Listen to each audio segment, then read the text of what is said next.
ours. Our journey for 25 years has produced a outcome that we never expected.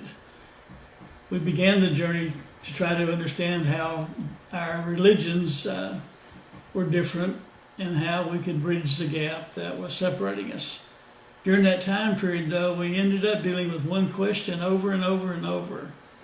And what we learned from that experience is what we feel is needed today and something we want to share with a lot of people.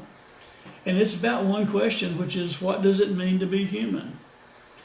The first option our first answer that we found was in our religious text, the book of Genesis, the Torah.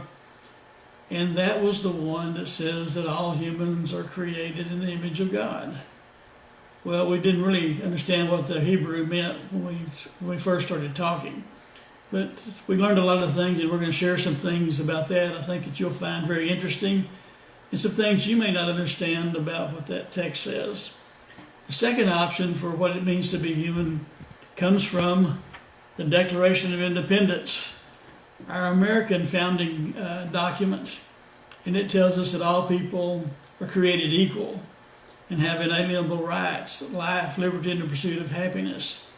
And what that meant to Thomas Jefferson and the Founding Five, the committee that wrote the Declaration, was very different from what we thought it went to.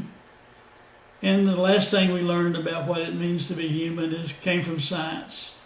And science tells us that we are genetic, mimetic, human, social creatures. We're made of genes, we have memes in our brain that give us realities, and we have to have other people to survive. So as time passes, we're going to be discussing those things in much more detail.